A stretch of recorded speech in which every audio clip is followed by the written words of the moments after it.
അസ്സലാമു അലൈക്കും വറഹ്മത്തുള്ളാഹി വബറകാതുഹു. അൽഹംദുലില്ലാഹി റബ്ബിൽ ആലമീൻ. അല്ലാഹുമ്മ സ്വല്ലി അലാ സയ്യിദിനാ മുഹമ്മദിൻ വഅലാ ആലിഹി വസഹ്ബിഹി അജ്മഈൻ. സഈദ് ഇബ്നു സെയ്ദ് ഇബ്നു അംർ ഇബ്നു നുഫൈൽ വിശദീകരിക്കുന്നു, അർവ ഉനൈസിൻ്റെ മകള് അദ്ദേഹത്തിനെതിരെ കേസ് കൊടുത്തു, അല്ലെങ്കിൽ നഷ്ടപരിഹാരം ചോദിച്ചുകൊണ്ട് മർവാൻ്റെ അടുത്ത് ചെന്നു. അവളുടെ അവകാശം ചോദിച്ചുകൊണ്ടാണ് ചെന്നത്. അവർ ഇങ്ങനത്തെ ഒരു അവകാശവാദമാണ് മുന്നോട്ട് വച്ചത്. അയാൾ അവരെ തടഞ്ഞു വച്ചിരിക്കുകയാണ് അവരുടെ അവകാശങ്ങളിൽ നിന്നും. അപ്പോൾ അദ്ദേഹം പറഞ്ഞു, ഞാനെങ്ങനെയാണ് ഒരാളെ അയാളുടെ അവകാശത്തിൽ നിന്ന് തടഞ്ഞു വയ്ക്കുന്നത്? സയ്യിദ് അങ്ങനെ ചോദിച്ചു. ഞാൻ സത്യം ചെയ്യുന്നു, അല്ലെങ്കിൽ സാക്ഷ്യം വഹിക്കുന്നു, അള്ളാഹുവിൻ്റെ റസൂൽ സല്ലല്ലാഹു അലൈഹി വസല്ലം പറയുന്നത് ഞാൻ കേട്ടിട്ടുണ്ട്, ആരെങ്കിലും ഒരാൾ അന്യായമായി ഒരു ചാൺ ഭൂമിയാണെങ്കിലും എടുത്താൽ അവൻ്റെ കഴുത്ത് 7 ഭൂമികളെ കൊണ്ട് ചുറ്റപ്പെടും ഖിയാമത്ത് നാളിൽ.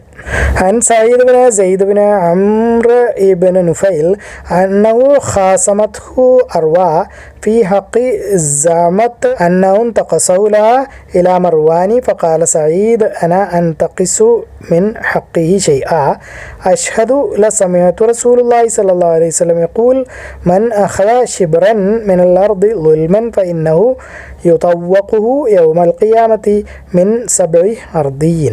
قال ابن أبي الزنادي عن هشام عن أبيه قال قال لي سعيد بن زيد دخلت على النبي صلى الله عليه وسلم. നക്ഷത്രങ്ങളെ പറ്റി ഫിന്നുജൂം. അബൂ ഖതാദ അള്ളാഹുവിൻ്റെ വചനത്തെ ഇങ്ങനെ വിശദീകരിക്കുന്നു, തീർച്ചയായും നാം അലങ്കരിച്ചിരിക്കുന്നു ആദ്യത്തെ സ്വർഗത്തെ, അല്ലെങ്കിൽ ആകാശത്തെ വിളക്കുകൾ കൊണ്ട്. അതായത് ഒന്നാം ആകാശത്തിലെ വിളക്കുകൾ പോലെ നക്ഷത്രങ്ങളെ വച്ചിരിക്കുന്നു എന്നാണ് പറയുന്നത്. 67-ാം സൂറത്ത് 5-ാമത്തെ ആയത്ത്. അദ്ദേഹം പറയുകയാണ്, നക്ഷത്രങ്ങളെ സൃഷ്ടിച്ചിരിക്കുന്നത് 3 കാര്യങ്ങൾക്ക് വേണ്ടിയിട്ടാണ്. അവ ഇതാകുന്നു: ഒന്ന്, ഏറ്റവും അടുത്ത ആകാശത്തെ അല്ലെങ്കിൽ സ്വർഗത്തെ അലങ്കരിക്കുന്നതിന് വേണ്ടി. 2, അത് മിസൈലുകളായിട്ടാണ് അല്ലെങ്കിൽ റോക്കറ്റുകളായിട്ടാണ് ഉപയോഗിച്ചിരിക്കുന്നത്, പിശാചുകളെ ഓടിക്കാൻ വേണ്ടിയിട്ട്. 3, യാത്രക്കാർക്ക് വഴി കാണിക്കാൻ വേണ്ടിയിട്ട്. ഇനി ആരെങ്കിലും ഒരാൾ ഇതിൽ നിന്നും വ്യത്യസ്തമായ ഒരു വിശദീകരണം കണ്ടെത്തിയാൽ അല്ലെങ്കിൽ കൊണ്ടുവന്നാൽ അവന് തെറ്റുപറ്റിയിരിക്കുന്നു. അവൻ്റെ പ്രവൃത്തികളും അവൻ്റെ സമയവും കാലവും കാശും ഒക്കെ അതിനു വേണ്ടി വെറുതെ വേസ്റ്റ് ആക്കുകയാണ്. അതായത് ഒരു ഉപകാരവും ഇല്ലാത്ത കാര്യമാണ് അവൻ ചെയ്യുന്നത്. അവനെ തന്നെ ബുദ്ധിമുട്ടിക്കുകയാണ്, അവന് അതീതമായ അറിവുകളെ സംബന്ധിച്ചതുകൊണ്ട്. ആ നക്ഷത്രത്തിൽ പോയി കാലൂത്തി അവിടെ ഇറങ്ങി അവിടെ ഇരുന്ന് അതിനെപ്പറ്റി പഠിക്കാമെന്നൊക്കെ വിചാരിക്കേണ്ട, അങ്ങനെയൊന്നും നടക്കാൻ പോകുന്നില്ല.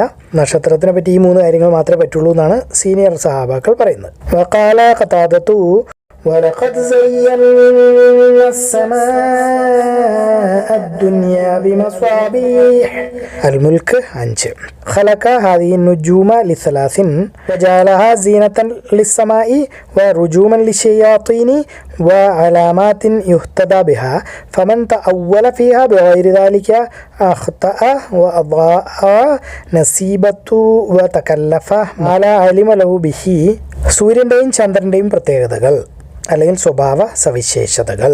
അതായത് സൂര്യനും ചന്ദ്രനും അവയ്ക്ക് നിർണയിച്ചു കൊടുത്തിട്ടുള്ള ഒരു നിശ്ചിതമായ പാതയിലൂടെ സഞ്ചരിക്കുന്നു. അതിന് തോന്നിയ പോലെയല്ല അത് പോകുന്നത്, അതിന് കൃത്യമായി കണക്ക് കൊടുത്തിട്ടുണ്ട്, അതിലൂടെ തന്നെയാണ് പോകുന്നത്. അതിനെ കണക്കാക്കപ്പെട്ടുള്ളതാണ്, അതിനെ അളന്നിട്ടുള്ളതാണ്. അത് പല ഘട്ടങ്ങളിലായിട്ടായിരിക്കും. ഓരോ ഘട്ടത്തിലും അതിൻ്റെ തിരിച്ചുവിളി അല്ലെങ്കിൽ മടങ്ങിപ്പോക്ക് ഉണ്ട്. 55-ാമത്തെ സൂറത്ത് 5-ാമത്തെ ആയത്ത്.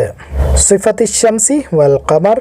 മുജാഹിദ് വിശദീകരിക്കുന്നു, അവ യാത്ര ചെയ്യുന്നു അല്ലെങ്കിൽ സഞ്ചരിച്ചു കൊണ്ടിരിക്കുന്നു ഒരു കൈകൊണ്ട് കറക്കുന്ന മില്ല് പോലെ. അതായത് അരിയോ ധാന്യങ്ങളൊക്കെ പൊടിക്കാൻ ഉപയോഗിക്കുന്ന സാധനത്തിനെ പോലെ, പക്ഷെ അത് കൈകൊണ്ട് കറക്കുന്നതാണ്. പണ്ട് കാലത്ത് വല്ല ഉള്ളതായിരിക്കും, ചെറുതോ നമ്മുടെ ഒലക്കയോ അല്ലെങ്കിൽ അതുപോലെ താട്ടുകല്ലോ എന്തെങ്കിലുമൊക്കെ ആയിട്ട് നമുക്ക് ഊഹിക്കാം.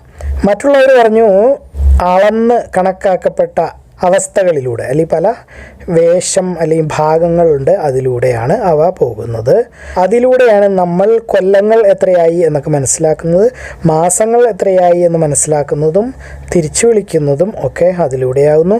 അതിലൂടെ ഇവയെല്ലാം വ്യക്തമായി കണക്കാക്കാവുന്നതാണ്. قال مجاهد كحسبان الرحى وقال غيره بحساب ومنازيل لا يعدوانها حسبان ജമാഅത്തുൽ ഹിസാബി മിസ്ല ഷിഹാബിൻ വ ഷുഹ്ബാനിൻ. അബൂദർ റളിയല്ലാഹു അൻഹു വിശദീകരിക്കുന്നു, റസൂൽ സല്ലല്ലാഹു അലൈഹി വസല്ലം എന്നോട് സൂര്യാസ്തമയത്തെ പറ്റി ചോദിച്ചു, നിനക്കറിയോ ഈ സൂര്യൻ എവിടെയാണ് പോകുന്നത്, അതായത് അസ്തമയ സമയത്ത് എവിടേക്കാണ് പോകുന്നത് എന്ന്. അതായത് നമുക്ക് പിന്നെ കാണാൻ പറ്റുന്നില്ല. അപ്പം ഞാൻ മറുപടി പറഞ്ഞു, അള്ളാഹുവും അവൻ്റെ റസൂലും ഏറ്റവും നന്നായി അറിയുന്നു. അപ്പോൾ അദ്ദേഹം പറഞ്ഞു, അത് പോകുന്നത്, അതായത് അതിങ്ങനെ യാത്ര ചെയ്യും, അവസാനം അത് സിംഹാസനത്തിൻ്റെ അടിയിൽ, അള്ളാഹുവിൻ്റെ അർശിൻ്റെ അടിയിൽ പോയി സുജൂദ് ചെയ്യും. എന്നിട്ട് അള്ളാഹുവിനോട് വീണ്ടും ഉദിക്കാൻ ഉള്ള അനുവാദം ചോദിക്കും. എന്നിട്ട് അതിന് അനുവാദം കൊടുക്കപ്പെടും. പിന്നെ ഇനി ഒരിക്കൽ ഒരു സമയം വരാനുണ്ട്, അപ്പോൾ അത് പോയി സുജൂദ് ചെയ്യുകയും അവൻ്റെ സുജൂദ് അല്ലെങ്കിൽ ആ സൂര്യൻ്റെ സുജൂദ് അള്ളാഹു സ്വീകരിക്കില്ല. എന്നിട്ട് സൂര്യൻ അതിൻ്റെ യാത്ര തുടരാൻ അല്ലെങ്കിൽ ഉദിക്കാൻ ഉള്ള അനുവാദം ചോദിക്കും, പക്ഷെ അതിന് അനുവാദം കൊടുക്കുകയില്ല. അതിനോട് പറയും, നീ എവിടെയാണ് ഇപ്പോൾ വന്നത് അങ്ങോട്ട് പൊക്കോളാൻ പറയും, അതായത് അസ്തമിച്ച സ്ഥലത്തേക്ക് പോകാൻ പറയും. അങ്ങനെ അത് പടിഞ്ഞാറ് നിന്ന് ഉദിക്കും. അതാണ് അല്ലാഹു തആലയുടെ വചനത്തിൻ്റെ വിശദീകരണം. അതായത് സൂര്യൻ അതിൻ്റെ കൃത്യമായ ഒരു പാതയിലൂടെ, നിശ്ചിതമായ ഒരു പാതയിലൂടെയാണ് സഞ്ചരിക്കുന്നത്. അതിന് കണക്കാക്കപ്പെട്ടുള്ള ഒരു കാലത്തേക്ക് മാത്രം, അതായത് ഇത്ര കൊല്ലം, 1000 കൊല്ലം, 1,00,000 കൊല്ലം, അള്ളാഹു കാലം, 5 മില്യൺ 5 ബില്യൺ എന്നൊക്കെ പറയുന്നുണ്ട്. ആവാം, ആവാതിരിക്കാം. ആ അള്ളാഹു നിശ്ചയിച്ചിരിക്കുന്ന കാലം വരെ അതിങ്ങനെ ചെയ്തുകൊണ്ടിരിക്കും. അതാകുന്നു അള്ളാഹുവിൻ്റെ ഉത്തരവ്. അള്ളാഹു സർവശക്തനാണ്, സർവ അറിവുകളും ഉള്ളവൻ ആണ്. 36-ാം സൂറത്ത് 38-ാമത്തെ ആയത്ത്. അൻ അബീ ദർറ റളിയല്ലാഹു അൻഹു ഖാല ഖാല നബി സല്ലല്ലാഹു അലൈഹി വസല്ലം ലി അബീ ദർരി ഹീന ഗസബത്തി ശംസു അതദ്രി ഐന തദ്ഹബു ഖുൽതു അല്ലാഹു വറസൂലുഹു അലം ഖാല ഫഇന്നഹാ തദ്ഹബു ഹത്താ തസ്ജുദ തഹ്തൽ അർശി ഫതസ്തഅ്ദിന ഫയുഅ്ദന ലഹാ ويوشك أن تسجد فلا يقبل منها وتستأذن فلا يؤذن لها فيقال لها ارجعي من حيث جئت فتطلع من مغربها فذلك قوله تعالى والشمس تجري لمستقر لها ذلك تقدير العزيز. യാസീൻ 38. അബൂ ഹുറൈറ റളിയല്ലാഹു അൻഹു വിശദീകരിക്കുന്നു, റസൂൽ സല്ലല്ലാഹു അലൈഹി വസല്ലം പറഞ്ഞതായിട്ട്, സൂര്യനും ചന്ദ്രനും അതിനെ മടക്കപ്പെടും. ചുറ്റിക്കൂട്ടി മടക്കുന്നതിനാണ് ഉദ്ദേശിക്കുന്നത്, പേപ്പർ മടക്കുന്നത്, അല്ലാതെ തിരിച്ചുകൊണ്ടുപോകും എന്നല്ല. അല്ലെങ്കിൽ അവയെ രണ്ടിനെയും ഒരുമിച്ച് കൂട്ടപ്പെടും, അതല്ലെങ്കിൽ അവയുടെ പ്രകാശം നഷ്ടപ്പെടും ഖിയാമത്ത് നാളിൽ. അപ്പോൾ ഇതിലേതെങ്കിലുമൊക്കെയോ അല്ലെങ്കിൽ എല്ലാമോ സംഭവിക്കാം. നബി ഹുറൈറ റളിയല്ലാഹു അൻഹു അൻ നബി സല്ലല്ലാഹു അലൈഹി വസല്ലം ഖാല ശംസു വൽ ഖമറു മുകവ്വറാനി യൗമൽ ഖിയാമ. അബ്ദുല്ലാഹ് ബിൻ ഉമർ റളിയല്ലാഹു അൻഹു വിശദീകരിക്കുന്നു, റസൂൽ സല്ലല്ലാഹു അലൈഹി വസല്ലം പറഞ്ഞതായിട്ട്, സൂര്യനും ചന്ദ്രനും ഗ്രഹണം ബാധിക്കുകയില്ല ആരെങ്കിലും ഒരാൾ മരിച്ചതുകൊണ്ടോ അല്ലെങ്കിൽ ജനിച്ചതുകൊണ്ടോ. അവ പക്ഷേ അള്ളാഹുവിൽ നിന്നുള്ള ഒരുപാട് അടയാളങ്ങളിൽ നിന്നുള്ള 2 അടയാളങ്ങളാകുന്നു അവ. അതുകൊണ്ട് നീ അവയെ കണ്ടാൽ, അതായത് സൂര്യഗ്രഹണമോ ചന്ദ്രഗ്രഹണമോ കണ്ടാൽ നമസ്കരിക്കുക, ഗ്രഹണ നമസ്കാരം. നമ്മൾ ഗ്രഹണ നമസ്കാരത്തെ പറ്റി ഒരു അധ്യായം തന്നെ കാര്യമായി പഠിച്ചിട്ടുണ്ട് തുടക്കത്തിൽ, അതിലേക്ക് നിങ്ങൾക്ക് നോക്കാവുന്നതാണ്. عن عبد الله بن عمر رضي الله عنهما أنه كان يخبر عن النبي صلى الله عليه وسلم قال إن الشمس والقمر لا يخسفان لموت أحد ولا لحياته ولكنهما آية من آيات الله فإذا رأيتموه فصلوا. അബ്ദുല്ലാഹിബിൻ അബ്ബാസ് റളിയല്ലാഹു അൻഹു വിശദീകരിക്കുന്നു, റസൂൽ സല്ലല്ലാഹു അലൈഹി വസല്ലം പറഞ്ഞതായിട്ട്, സൂര്യനും ചന്ദ്രനും അള്ളാഹുവിൻ്റെ അടയാളങ്ങളിൽ നിന്നുള്ള 2 അടയാളങ്ങളാണ്. അവ ആരെങ്കിലുടെയും മരണത്തിനോ അല്ലെങ്കിൽ ആരുടെയെങ്കിലും ജനനത്തിനോ വേണ്ടി ഗ്രഹണം ചെയ്യാറില്ല, അല്ലെങ്കിൽ ഗ്രഹണം ബാധിക്കാറില്ല. അതുകൊണ്ട് നിങ്ങൾ അത് കണ്ടാൽ, അതായത് ഗ്രഹണം കണ്ടാൽ, അള്ളാഹുവിനെ ഓർക്കുകയും ഗ്രഹണ നമസ്കാരം നടത്തുകയും ചെയ്യുക. عن عبد الله بن عباس رضي الله عنهما قال قال النبي صلى الله عليه وسلم إن الشمس والقمر آيتان من آيات الله لا يخسفان لموت أحد ولا لحياته فإذا رأيتم ذلك فاذكروا الله. ഈ ഹദീസുകളൊക്കെ നമ്മൾ നേരത്തെ കണ്ടിട്ടുണ്ട്. ഗ്രഹണ നമസ്കാരവും ഒക്കെയുള്ള ഇതിൽ റസൂൽ സല്ലല്ലാഹു അലൈഹി വസല്ലമയുടെ മകൻ മരിച്ചു പോകുമ്പോൾ ഒരു ഗ്രഹണം ഉണ്ടായി. അപ്പോൾ ആളുകൾ അതിനെപ്പറ്റി പറഞ്ഞു, ഈ മരണം കൊണ്ടാണ് ഗ്രഹണമുണ്ടായത്, അത് ഭൂമി പോലും സങ്കടം കാണിക്കുന്നു എന്നൊക്കെ പറയും. ചിലപ്പോൾ എന്തെങ്കിലുമായിട്ട് ബന്ധപ്പെട്ട് മഴ പെയ്താൽ ഭൂമി പോലും കരഞ്ഞു എന്നൊക്കെ ആളുകൾ ആലങ്കാരികമായി പറയാറുണ്ട്. അതുപോലെ എന്തോ ഒരു സംസാരമുണ്ടായി. അപ്പോൾ റസൂൽ സല്ലല്ലാഹു അലൈഹി വസല്ലം സഹാബാക്കളെ തിരുത്തിയതാണ്. ആരുടെയും ജന്നത്തിനും മരണത്തിനും വേണ്ടിയിട്ട് സൂര്യനോ ചന്ദ്രനോ ഗ്രഹണം ബാധിക്കാറില്ല. അത് അള്ളാഹുവിൻ്റെ അടയാളങ്ങളിൽ നിന്നുള്ള 2 അടയാളങ്ങളാണ്. അതായത് ഈ ഗ്രഹണം എന്ന് പറയുന്നത് എന്തോ വലിയ കാര്യമാണ് എന്നാണ് പറയുന്നത്. ആയിഷ റളിയല്ലാഹു അൻഹ വിശദീകരിക്കുന്നു, സൂര്യഗ്രഹണ ദിവസം അള്ളാഹുവിൻ്റെ റസൂൽ സല്ലല്ലാഹു അലൈഹി വസല്ലം എഴുന്നേറ്റ് നിന്നു. എന്നിട്ട് ഗ്രഹണ നമസ്കാരം നിസ്കരിക്കാൻ വേണ്ടിയിട്ട് അദ്ദേഹം തക്ബീർ പറഞ്ഞു, അതായത് അല്ലാഹു അക്ബർ എന്ന് പറഞ്ഞിട്ട് കൈ കെട്ടുന്നത് വളരെ നീണ്ട ഒരു ഓത്ത് ഓതി, അതായത് ഖുർആനിൽ നിന്നുള്ള ആയത്തുകൾ വളരെ നീണ്ട റുക്കുഅ ചെയ്തു. എന്നിട്ട് അദ്ദേഹം തല ഉയർത്തി സമയല്ലാഹു ലിമൻ ഹമിദ, അള്ളാഹു എല്ലാം കേൾക്കുന്നു, സകല സ്തുതിയും അവനാകുന്നു. എന്നിട്ട് അദ്ദേഹം നിന്നു. അതായത് നമ്മുടെ എത്തിദാൽ പോലുള്ളൊരു അവസ്ഥ. പക്ഷെ അവിടെയും നിന്ന് സൂറത്ത് ഓതി, അത് ചെറുതായിരുന്നു ആയത്തേനേക്കാളും.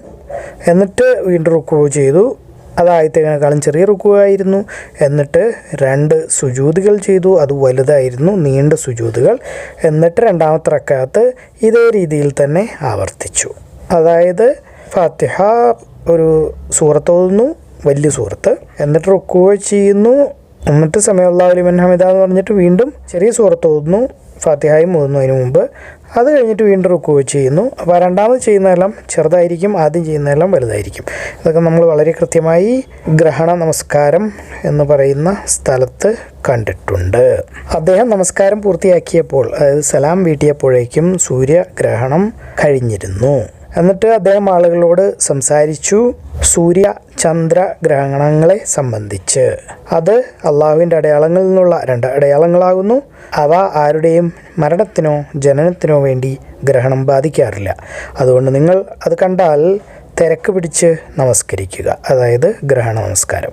അഖ്ബർനി ഉർവത്തു അൻ ആയിഷത റളിയല്ലാഹു അൻഹ അഖ്ബറതുഹു അന്ന റസൂലുള്ളാഹി സ്വല്ലല്ലാഹു അലൈഹി വസല്ലം يوم خسفت الشمس قام فكبر وقرأ قراءة طويلة ثم ركع ركوعا طويلا ثم رفع رأسه فقال سمع الله لمن حمده وقام كما هو فقرأ قراءة طويلة وهي أدنى من القراءة الأولى ثم ركع ركوعا طويلا وهي أدنى من الركعة الأولى ثم سجد سجودا طويلا ثم فعل في الركعة الآخرة مثل ذلك ثم سلم. وقد تجلت الشمس فخطب الناس فقال في كسوف الشمس والقمر إنهما آيتان من آيات الله لا يخسفان لموت أحد ولا لحياته فإذا رأيتموهما فافزعوا إلى الصلاة. അബൂ മസ്ഊദ് റളിയല്ലാഹു അൻഹു വിശദീകരിക്കുന്നു, റസൂൽ സല്ലല്ലാഹു അലൈഹി വസല്ലം പറഞ്ഞതായിട്ട്, സൂര്യനും ചന്ദ്രനും ആരുടെയും മരണത്തിനോ ജീവിതത്തിനോ അല്ലെങ്കിൽ ജനനത്തിനോ വേണ്ടി ഗ്രഹണം ബാധിക്കാറില്ല. പക്ഷേ അവ അള്ളാഹുവിൻ്റെ അടയാളങ്ങളിൽ നിന്നുള്ള 2 അടയാളങ്ങളാണ്. അതുകൊണ്ട് അവയെ നിങ്ങൾ കണ്ടാൽ നമസ്കരിക്കുക, അതായത് ഗ്രഹണ നമസ്കാരം.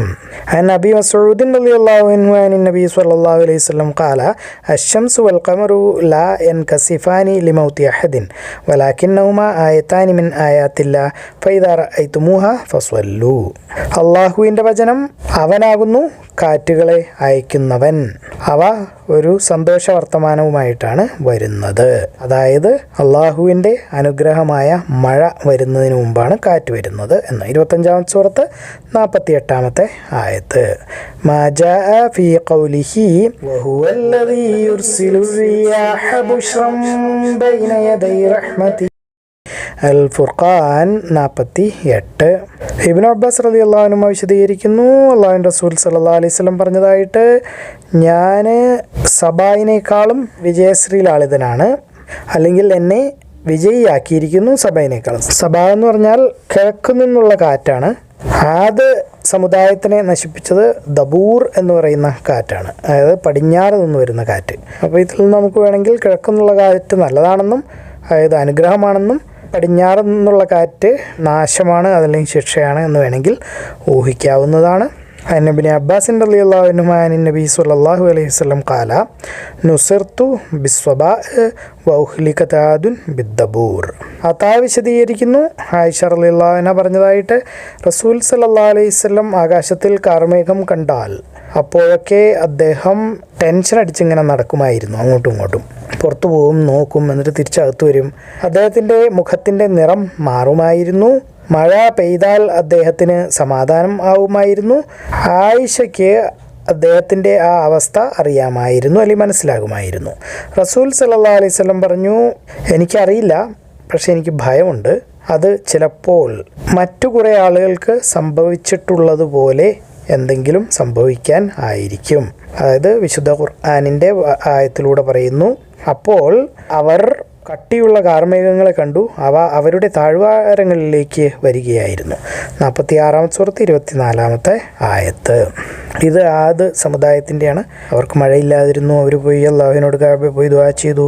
അപ്പോൾ അവരോട് പറഞ്ഞു, നിങ്ങൾക്ക് എന്തുതരം മേഘമാണ് വേണ്ടതെന്ന്. അവിടെ ഒരു അശരീരി കേട്ടു. അപ്പോൾ അവർ നല്ല കാർമേഘം വേണമെന്ന് പറഞ്ഞു. കാരണം വെള്ളി മേഘങ്ങൾ മഴ പെയ്യാറില്ല, കറുത്ത മേഘങ്ങളാണ് മഴ പെയ്യുന്നത്. എന്നിട്ട് ഇവർ തിരിച്ചു നാട്ടിലെത്തുമ്പോഴത്തേക്കും അവരുടെ തലയ്ക്ക് മുകളിൽ കാർമേഘം വന്നിരുന്നു. 3 ദിവസമോ അതുപോലെ എന്തോ ഒരു സമയത്തോളം അവരുടെ മുകളിൽ കാർമേഘം അങ്ങനെ ഉണ്ടായിരുന്നു. കാറ്റ് അനങ്ങാതെ നിന്നു. അതായത് ആ നാട്ടിൽ കാറ്റില്ല. അതായത് ഒരു സ്ഥലത്തൊരു മണം ഉണ്ടെങ്കിൽ ആ മണം അവിടെ തന്നെ ഇങ്ങനെ നിൽക്കും. അതാണ് പ്രശ്നം. അങ്ങനെ അവരിട്ട് കുറേ ദിവസങ്ങൾ അദാബ് ചെയ്തു.